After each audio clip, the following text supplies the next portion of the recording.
আজ আমি আপনাদের সঙ্গে শেয়ার করব একটি সুস্বাদু এবং সহজ রেসিপি, যা আপনারা বাড়িতে সহজেই তৈরি করতে পারবেন।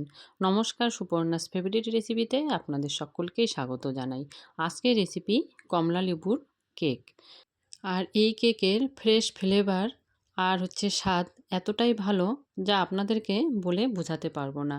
তো চলুন তাহলে দেরি না করে এই কমলা লেবুর কেকের রেসিপিটি শুরু করা যাক। তো প্রথমে আমি এখানে 6টা কমলা লেবু নিয়ে নিয়েছি। এই কমলা লেবুর ছালগুলো ছিলে নিয়ে আমি এগুলোকে জুসারে দিয়ে দেব। জুসারে দিয়ে আমি এই কমলা লেবুগুলোর পুরো জুসটাকেই বের করে নেব। তো এখানে আমার 1 গ্লাসের মতো জুস হয়েছে। এখান থেকে যতটুকু প্রয়োজন ততটুকু নিয়ে নেব। তো এবার আমি মিক্সিং জারে দিয়ে দিলাম 2 কাপ সুজি। সুজিটা আমি পাউডার করে নিলাম। এর মধ্যে আমি দিয়ে দিলাম 1 কাপ চিনি। চিনিটাকেও আমি সুজির সাথে পাউডার করে নেব। তো দেখুন, এটা পাউডার তৈরি হয়ে গেছে। এটা আমি একটা বাটির মধ্যে নিয়ে নিচ্ছি। এর মধ্যে আমি দিয়ে দিচ্ছি 1/2 কাপ গুঁড়া দুধ পাউডার। দিয়ে এই বাটিটা আমি সাইড করে রেখে নিলাম। আর একটা বাটির মধ্যে আমি নিয়ে নিলাম 1 কাপ জুস।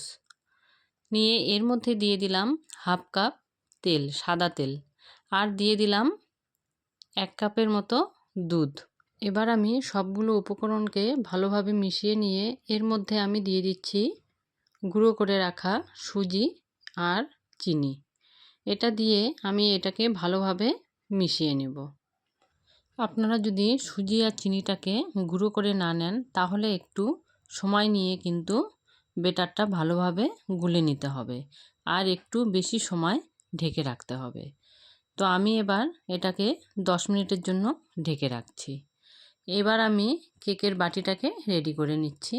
এর মধ্যে আমি একটু তেল ব্রাশ করে নিয়ে একটা কাগজ দিয়ে দিলাম।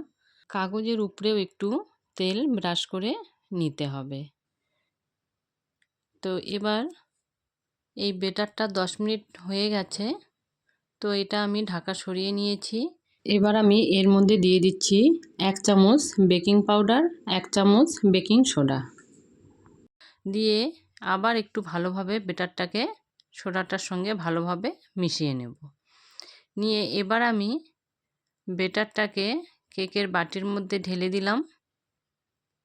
তো একটু এটাকে ঝাঁকিয়ে নিচ্ছি, তাহলে ভালোভাবে বেটারটা বসে যাবে। আগের থেকে আমি কড়াইটা বসিয়ে রেখেছিলাম। তো কড়াইটা গরম হয়েছে। এর মধ্যে আমি স্ট্যান্ড দিয়ে কেকটাকে 10 মিনিটের জন্য ঢেকে রাখলাম। 10 মিনিট হয়ে গেছে। 10 মিনিট পরে আমি একটু খুলে নিয়ে এর মধ্যে আমি দিয়ে দিচ্ছি কিছু ড্রাই ফ্রুট আর দিয়ে দেব আমি এখানে কিছু টুটি ফুটি।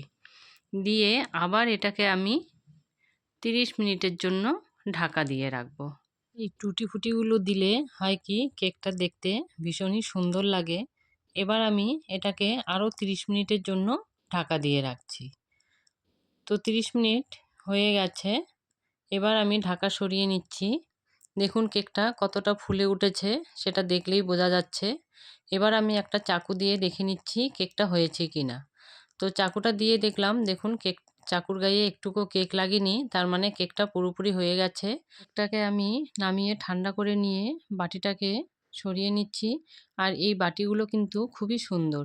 এক সাইডে ক্লিপের মতো আছে, ক্লিপটা খুলে দিলেই কেকের বাটিটা সাইড থেকে উপর থেকে সুন্দর করে উঠে আসে।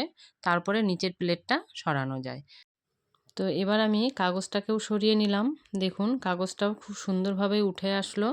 কেকটা কিন্তু একটুকু পোড়া লাগেনি, খুব ভালোভাবেই হয়েছে। এবার আমি কেকটাকে এক সাইড থেকে একটু কেটে দেখাচ্ছি কতটা নরম হয়েছে। আর আমার এই কেকের রেসিপিটি আপনাদের যদি ভালো লেগে থাকে, তাহলে অবশ্যই লাইক, শেয়ার এবং কমেন্ট করে দেবেন। আর আমার চ্যানেলে যারা নতুন, তাদেরকে ফলো এবং সাবস্ক্রাইব করে আমার পাশে থাকার অনুরোধ রইল। তো দেখুন কেকটা কতটা নরম হয়েছে, দেখে কিন্তু বোঝা যাচ্ছে। এইভাবে আপনারাও বাড়িতে একবার বানিয়ে খেয়ে দেখবেন, খুবই ভালো লাগে। আর এই কেকের সেন্টটা এতটাই সুন্দর, সারা ঘরেই ছড়িয়ে পড়ে। তো আমার মেয়েকে কেক খেতে দিয়েছি, মেয়ে তো খেয়ে খুবই খুশি। ও বলছে, মা খুব ভালো হয়েছে। তো এরপরে দেখা হবে পরবর্তী রেসিপিতে। ধন্যবাদ।